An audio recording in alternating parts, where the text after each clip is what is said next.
One interview is making headlines today. It is 26 years old. The interview was first aired in 1995. It was Princess Diana speaking to the BBC.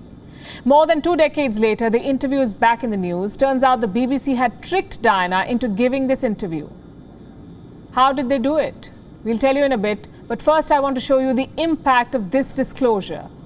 Just take a look at how British papers and tabloids have been smeared with Prince William and Prince Harry's anger. The Sun's headline reads, BBC let down my mum, my family and Britain. The Daily Telegraph, BBC fueled my mother's paranoia. The Daily Express, BBC lies ruined mum's life. The British Broadcasting Corporation, the BBC as we know it, has its integrity hanging by a thread. Here's why. The 1995 interview was conducted by BBC journalist Martin Bashir. In the interview, Diana addressed a lot of personal issues. She spoke about Prince Charles's relationship with Camilla Parker-Bowles. When asked whether Miss Parker-Bowles was a factor in the breakdown of a marriage, Diana said that famous line, "Well, there are 3 of us in this marriage, so it was a bit crowded." Diana also spoke about her struggles with bulimia, about mental health, about hurting herself.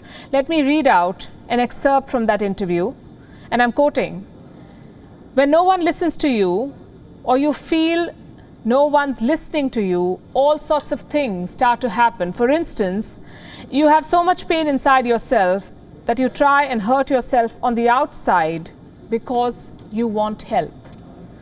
At the time when the interview was aired, 20 million people in Britain, 20 million watched it in 1995. And it came at the cost of the royal family. What people could not figure out was why a former royal was washing dirty linen in public, let alone speak about the future king's affairs. Soon Diana's brother claimed that this journalist, Martin Bashir, had deceived the family, so BBC ordered an investigation in 1996. This investigation cleared Bashir of any wrongdoing. Critics were not convinced, though. Demands for another investigation grew, but the BBC dragged its feet. Decades later, a retired judge named John Dyson was roped in to probe this interview, and 6 months later, he published a report. And here's what it says. BBC journalist Martin Bashir used deceit to win the interview with Diana. He showed fake bank statements to Diana's brother, Earl Spencer. Why did he do that? To induce him to arrange the meeting with Princess Diana. Did the BBC know about this? The Dyson report says the state broadcaster covered up the deception and was quote-unquote woefully ineffective in investigating Bashir's actions. Prince William has blasted the BBC. He's accused the broadcaster of influencing what Diana said. It is my view that the deceitful way the interview was obtained substantially influenced what my mother said. The interview was a major contribution to making my parents' relationship worse and has since hurt countless others. It brings indescribable sadness to know that the BBC's failures contributed significantly to her fear, paranoia and isolation that I remember from those final years with her. Prince Harry too issued a statement. The BBC was not mentioned, but here's what it said. To those who have taken some form of accountability, thank you for owning it. That is the first step towards justice and truth. What does the BBC have to say? It has offered a full and unconditional apology. BBC Director General Tim Davies said, and I'm quoting, "The process for securing the interview fell far short of what audiences have a right to expect. The BBC should have made greater effort to get to the bottom of what happened at the time and been more transparent about what it knew. While the BBC cannot turn back the clock after a quarter of a century, we can make a full and unconditional apology. The BBC offers that today." The BBC's former chairman, Lord Grade, is calling this the worst chapter in the broadcaster's history. It's one of the worst chapters in the BBC's history, in my view. There's 2 issues. There's the rogue reporter who gets one of the world's greatest scoops by means of deception, not acceptable and a scandal. The BBC's failure to get to the bottom of that, but worse still, and the most serious aspect of it, is the cover-up that followed. The culture of BBC journalism is that we're never wrong.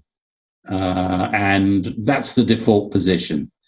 And the BBC believes that if you own up to your mistakes early on, it's a sign of weakness. It isn't actually, it's a sign of strength. And that's a cultural flaw deep in the heart of BBC journalism.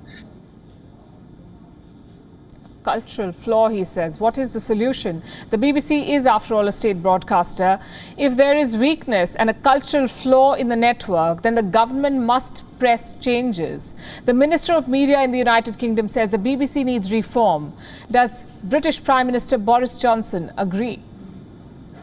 I am obviously concerned by the findings of Lord Dyson's report. I'm very grateful to him for what he's done. I can only imagine the feelings of the royal family, and I hope very much that the BBC will be taking every possible step to make sure that nothing like this ever happens again. While the government wants reforms, the younger generation in the UK seems to want a republic. They're not concerned about the monarchy or its scandals. A YouGov survey found that 41% of those aged between 18 to 24 think that the UK should have an elected head of state. Only 31% of this age group want a king or a queen.